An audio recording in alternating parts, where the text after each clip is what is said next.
Lose 30 pounds, run a marathon, get a six pack, quit sugar forever. And other bullshit goals that people tell themselves around the new year. Today on Jokes in the Gym 105 with Rudy Tyburczy, personal trainer, stand up comedian, podcast host, I'm going to talk about why going for the big, flashy outcome goals often sets you up for failure and what you should do instead. Thanks for checking out the last edition of Jokes in the Gym of 2025. Yeah, so hi, what's up, everybody? It's your boy Rudy Tyburczy coming at you for episode 105, Jokes in the Gym. Just getting back from a little bit of holiday relaxation with the fam. Had a nice time. I hope you did too. Christmas, Hanukkah, whatever you celebrate. Hope you had fun. Hope you spent it with people you love. Hope you got some time to relax and eat some good food. Maybe exchange a couple gifts and do the things that you love with the people you care about. So I'm lucky. I'm fortunate that I got to do that. I got to get on a plane for the first time since my brain surgery and see my family, see my sis, my brother in law, their cats, and just have a lovely time with them and my mom. So it was really nice to get out of town for a minute and have a plane ride that felt mostly normal. There was one point where I think I had an allergic reaction to the biscuits on the plane where my eye wouldn't close and my tongue started going numb. And I was like, this is not a good sign. That was on my first leg of the flights after my surgery, after my procedures and stuff. So I was like, oh no. So there was a moment I thought I was going to have some kind of episode. And I was just so thankful my mom was there. And I was like, Mom, I don't feel good. And I held her hand and my my eye stopped twitching after about a minute. And then I got on the plane and things went well. And I was really thankful for that. And spent a week just chilling out, hanging out with fam.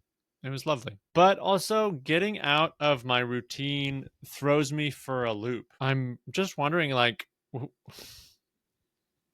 habits and routine is a part of me. That's what am I if I don't have those things? And so I feel like I'm going to do some episodes in the future about the value of both having stability, habits, routine, and the benefits of being adaptable and loose and being able to adjust on the fly. Both of those things have their benefits and their downfalls. So it's just food for thought. If you didn't have food for food, putting food in your brain. I got some extra space in there, so I try to put stuff in there now that I can. But today is not about that. Today is about goals. Today I want to talk about goals because it's the end of the year. We're starting to think about, oh, new year, new you, and other bullshit lies that people tell themselves. It's like, I've never thought the new year was a good time to just make a total wholesale change. It is a good time to take take an intake of your life and see what's going on and consider how you want to adjust moving forward. That's great. But I also think you can do that at any time. I get it though. The new year is just a time where it's easy to do that because you get a new calendar and there's a different number on your day every day. It's going to be a 26. Holy cow, we're getting a 26. I'm one of those people who's like surprised by the year. I don't, it pops up on me and I'm like, oh, okay, here we are. So let's move forward. How do we do that? How do we get to December after November? It's 2026. What? It was just 2025. Yeah, that's how it works.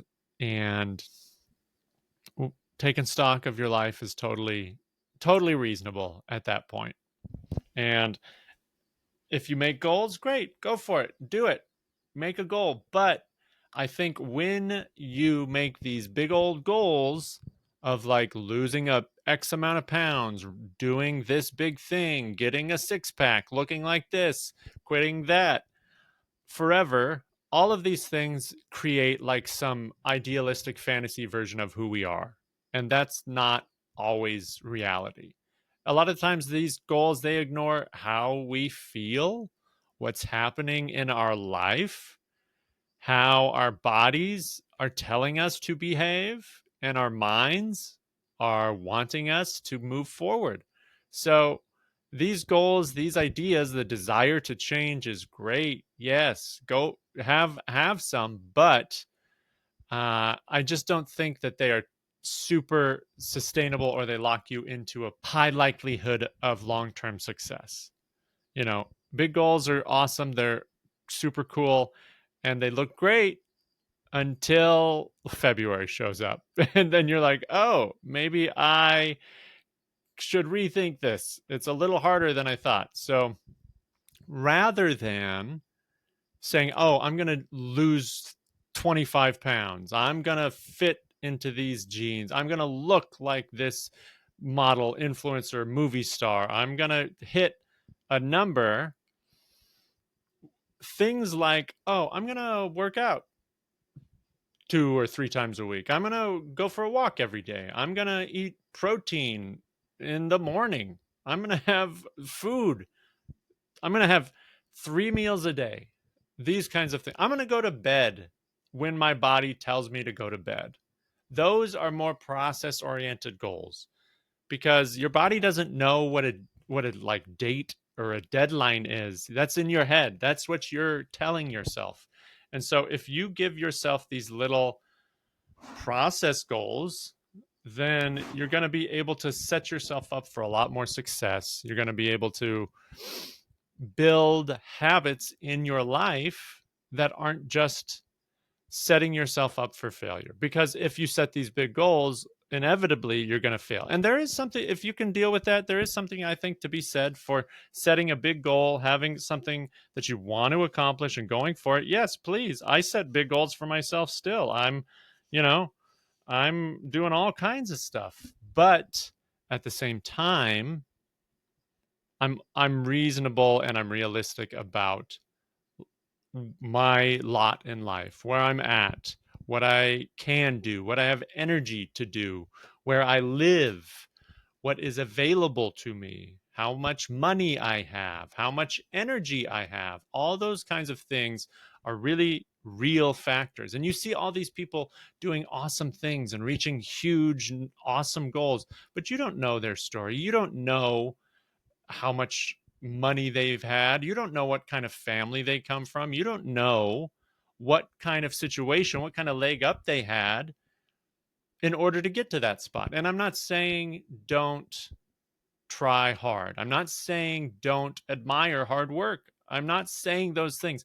I'm just saying that when we can appreciate the process we're going through as opposed to an outcome that we're looking for, then we're probably not going to beat ourselves up as much. If you can enjoy what you're doing, then enjoy what you're doing. Find something that you can enjoy. I always say the best workout is the one you'll do. So find one that you want to do and go for it.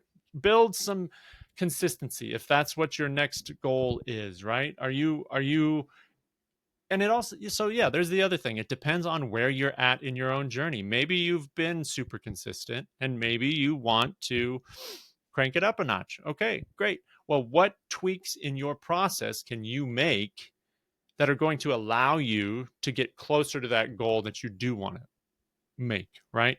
Maybe you've been working out 3 times a week for 2 years and going on walks every other day and for most of that time, and you're still not quite getting to the places you want to get. You're still low on energy. Your stuff doesn't fit as well as you'd like or whatever it is. Okay, well then maybe you need to make some adjustments in your diet, in your nutrition. Maybe you need to crank up the intensity on your workouts a little bit. Maybe you need to increase your zone 2 cardio, which is something that I'm kind of working on right now. So my sister, she talks a lot about or zone 2 cardio and this kind of stuff. So that's something that I've been considering more, and that's essentially zone 2 is somewhere along the lines of harder than easy, but easier than hard cardio, for example. So like a walk on a nice incline, a hardy incline, and a good clip for 30 minutes or so. Um, as opposed to just like a leisurely walk around. So I think it said something like you should be able to have like a conversation but not sing a song. So something like that. And look up zone 2 cardio if you're more interested. Maybe I'll talk about that more in another episode, but in so you can a lot can be done by making little tweaks. I work with a lot of clients, and when they actually take my input on some exercises, they're like, "Oh, that's harder now." And I was like, "Yeah, because now you doing proper form because you're using the muscles that are supposed to be used and focusing on the movements that are supposed to be done as opposed to just cheating or using additional momentum or other muscle groups or other support." And so there might be small tweaks that you can make to what you're doing, and probably that's what you need to do is make or maybe not what you need but what you can do. Everybody can make some tweaks. Think about it right now. What is a small tweak that you can do that would help you in your process right now? Is it going for a walk in the morning? Is it adding strength training to your weekly routine? Is it eating breakfast? Is it going to bed earlier? What are the things that you can do that will get you closer to reaching those goals? So if you do have those goals that you want to attain, what can you do in your day to day that makes those closer? Maybe it's as simple as getting your gym bag ready. That's a big one that I like to encourage people to consider is get stuff ready to go to the gym, because I'm super lucky. I work at the Y, I work at a gym. I can just throw on a different t-shirt and work out after my shift. Boom. Between clients. Bam. At the beginning of the day. Wham-a-llama ding dong. And I'm there. And I don't have to make a big effort to drive, find parking, get to the place on time. No, I don't have to do that. So I'm super duper lucky. I love that. But most people don't have that luxury. So get a bag ready. Have a gym bag in your car. Just have a gym bag in your car that has, some workout clothes, maybe a protein bar or a shaker with a scoop or two of protein in it, something like that. An apple, a banana, whatever it is, you need some extra underwear. That is a big one. Get your underwear and your socks ready, your workout shoes. Have that stuff in a bag, in a workout bag. Chuck it in your vehicle. Get it ready before you go to bed. So if you're like, I kind of want to work out tomorrow, and then you have that ready, put it in your car when you go to work or whatever. And that way it's so much easier to make that a habit that sticks. So if you just get into that mindset of making these small little things, that's a big win. That just reduces friction between you and doing the thing that you want to do, then that's a win. Then that's a huge win, because we're human beings. And at the end of the day, I think we just want to feel like we've accomplished something. And it's not usually a freaking marathon or sweet abs or a butt you could bounce a quarter off of. Is that a thing that people say? People used to say that. You could bounce a quarter off his butt. Who's bouncing quarters at butts as the goal of fitness? Ooh, that is the barometer of fitness, is how many nickels and dimes we can chuck at this person's body.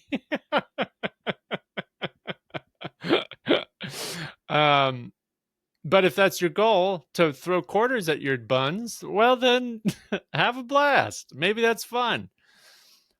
Or maybe the goal is just to move around. Maybe it's to find a fun workout. Maybe it's to cook a meal 3 times a week, and then you'll have leftovers. Maybe those are the goals. Those are the things that people, I think, overlook as lame or meaningless, but it's not. If you build those habits into your week, then you're setting yourself up for success, because you're not going to get fit in a week or even a month it takes consistency, it takes effort, it takes time, and it takes being kind to yourself. You know, I know a lot of people who are in a lifelong, I don't want to say battle because that makes it sound too intense, but for some people it is a lifelong battle with their health and their physical self. And so many people want to be in shape. They don't want to get in shape. You know what I mean? Like, that's not what most people love. I do, strangely. I enjoy the process. I enjoy working out. I enjoy the ups and the downs. I've had some long term goals that I haven't met. I've had some long term goals that I've stayed on board with. I remember even 20 years ago when I started like bodybuilding and stuff, I was like, I'm just curious to see what I look like when I'm 35. Well, that came and went. And this is what I look like at this point. Sometimes you are on a roll and then you get a tumor. You never know what the frick is going to happen. So I'm thankful that I had built these processes in my life for so long before I had this serious medical event happen, because I think it really helped me be able to, one, get back on the horse. I wanted to get on. I'm on the horse. I'm riding the horse. I'm at the workout horse, baby. And in a time period that wasn't crazy. And also that I didn't like lose all my strength. I've been working out for decades. And also it helped me recover. Being healthy helped me fight this battle. And it's going well. I'm really excited about that. So think about goals that you can set that are process oriented, that'll help you feel better about where you're at, about what you're doing, and set you up for long term success. Because so many people put these goals in these short term time frames that are unrealistic. And then you just put unnecessary stress on your mind and body. For me, a big one this year is to how can I regulate my system? That's what I need. That is what I need more than anything. How can I take a deep breath and allow myself to recover, to get back on track, to do the things it needs to feel good? And so, thinking about these process based goals, how can you incorporate them in your life? And if you're a comedian, what does that look like? What does your process look like? What is it? You may, if your outcome is like, oh, make a special, that's a huge goal. That's a huge goal. But if your goal is like, oh, write 10 jokes a week, that's a lot more doable, because that's how 10 minutes, 20 minutes, 30 minutes, however long minutes of comedy you think people can pay attention for, that happens by writing one joke at a time. I had a friend, he was on the show, James Island. I forget how many it was, how many jokes he wanted to write in a year. Or it was, maybe it was like 1,000 or 5,000 or something like that. But he just wrote joke after joke after joke for a year, and that was just so impressive to me, because by the end of the year he had so many jokes. I don't know if he hit the total number, but he knew that it was a weekly, a daily goal. And I forget if his was an outcome or process based goal, but consider that if you're writing jokes. When I was most productive, when I wrote 8 episodes of a TV show during the pandemic, it was writing 1 page a day. It wasn't writing the whole series. It wasn't even writing the whole episode. It was, okay, let's write 1 page a day. And I've got a movie that I'm working on that I think if I was to make that my goal again, I'd be done in 2 months. And so that would be awesome, because I've been stuck at the turn of Act One for a long time, and I haven't gotten on that horse again. Or one year for comedy when I lived in Korea. the goal was super process based. It was do 10 mics, get on a mic 10 times a month, do a show of some sort, whether that's an open mic or a show or a hosting gig or something, do 10 of them a month. And that, because that was about the most I could do at the time. And by the end of the year, in December, I was coming back to the States and I had like a day or night layover in San Francisco.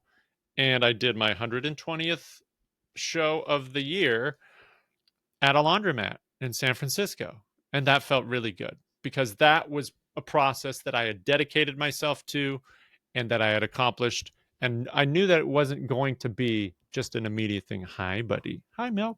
Hi. Yes, yes, good to see you. Hi, buddy. Hey, guy. Hi, friend. You stinker. Hey, big boy.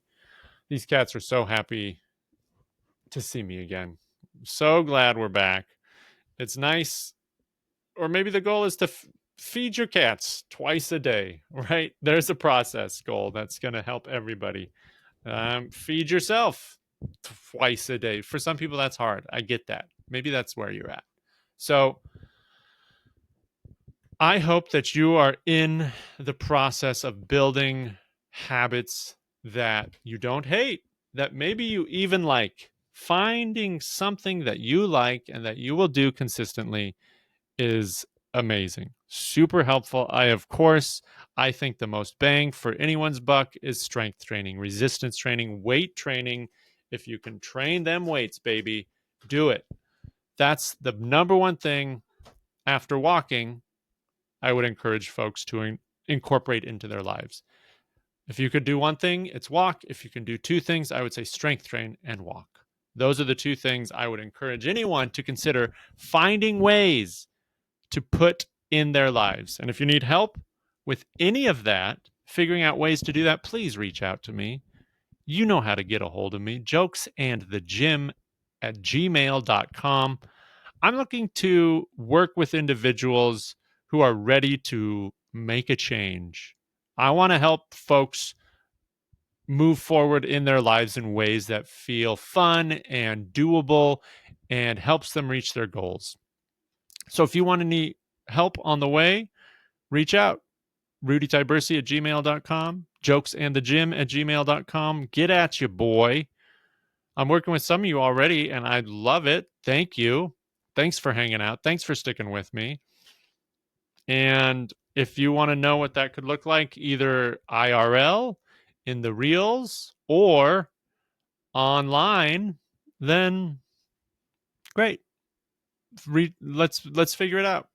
And if you're a working comedian who wants to start to incorporate strength training, resistance training into your day-to-day, into your travel plans, into your routine, that's really what I want to start moving towards in my own out of work life. That's who I want to help. I want to help comedians and other performers who want to start to make a change and don't quite know how to, or just a person who's not a comedian or a performer and just wants to start finding ways in their life that they can work out, exercise, be a little healthier. If you want help with any of that, please reach out. I'm happy to be there for you. I'd love to hear from you. And if you have any goals, I'd love to hear what those are. If you know what you want to accomplish in the new year, let me know. I'd love to see that. Are you trying to get to bed earlier? Are you trying to go for a walk every day? Are you trying to incorporate strength training into your day-to-day freaking routine in a way that you don't hate? Let me know and we'll chat about it. Anyways, I'm happy you're here. I'm happy to be here.